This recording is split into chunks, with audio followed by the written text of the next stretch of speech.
Kani area. Last time bingyawan kani ya pati madam pakante.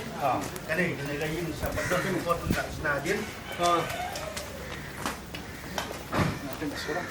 Kani surak ay.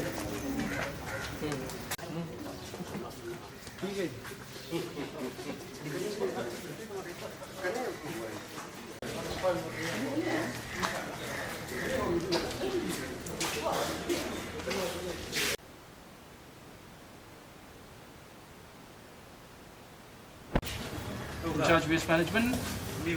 asking to dati di berniat ke pos politik kalau kung nilong ni nakaliang jo ka office jungi ka ning sinar di blog but nakajing ko siya ka office yung OBC nilong nila ya pa ya ka proposal siya under the National Clean Air Program. Proposal bunch na ya kanika ban long ya kanika solid waste management. Ningkong ang akwa ban ay ka jing sungu ya ka district council i deputy secretary idot hangni ban ni mentas ni ban wan pe ya ka jaka na menta ka material recovery center te ni ka material recovery center ni ya bu proposal na kaliang ka block office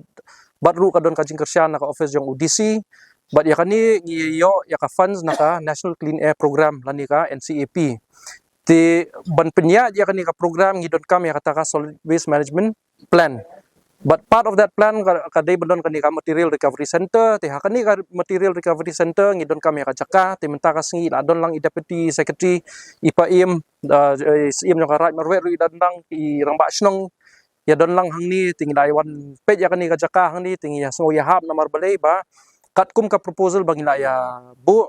kani ka jaka kala biang bansna ya kata ka material recovery center ti ka sanction ru kala adan stang ban pin trikam no ti i deputy secretary ru idaong ba ya ka plan ru kala adon lupa ti ngin kasa stang ki formalities menta mo stang ka formalities bangin pa sti siya ka district council ban ya lang ban pin urlong ya kani ka material recovery center hang ni ha bernihat bisibon Hubay nagaliang office of video ila nakapang ini nagla kelima juga ilakan post ownership jengwan juri pujung ini kapor kalong ba nagaliang ka office jong video ki patip kadu ka jaka ka ba kahima kala asya ka district council te hade lewan ta sing nai pe nama ka jing thuning ko kadai kadai satai sakman ande dalai wan ta sing ne dan markmar kumi latip jaka kamri satai ka di seni sedin palamang da kahima ya ka district council te takliang ka hima te ilong baklo hi ban pediang ini ke banwara ku suban namar kalong concern hi kara ka kya hi jong ki nong sungyo jong kisnong jong ka jelahi bro ka we de tanga tanga we hinga kan men ba ke ini ka project kanya dengkar dengan ka blok ka hima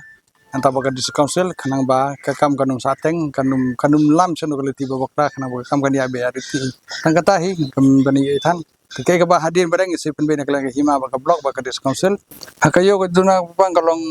ka ni ka kajing ka awareness kajing tipay ba na marbalay na makaji ka jing krum brand jod brand jabo ni kami dong ya be arti ni bagla suya brand bisa tay sadin gendong kula sulum ka jabo ni kala su tablang haju lum nang haju ya brand bisa tay na tag na takalalang ka tu sawa ti ka pejak khay ka wa ta kamno ka ba itanan namar sir ba jak khay ka wa mo ka yang kam dong ka subah Anbok kina kaliang ka NCAP hi ka lasim ni itu ban pe ba kan wara biang kata ka jing itenan jong ka bernihat tene kaliang ka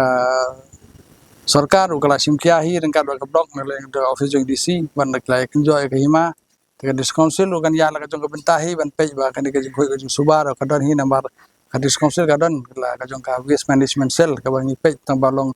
ka kaliang ka district council bang dang duna ka expertise ni depend ba ka pollution ka Meghalaya State Pollution Control Board. Teknik suki nang yatulun ini kami nang ya nang putri kami tawanang ni sakman ni pe lalang ya tre rengkan kadis council ka hima barka ka jilla barka sarkar jilla hi kan wanra jingi ande kan wanra hi ka jingbai nagunta bobon balang hi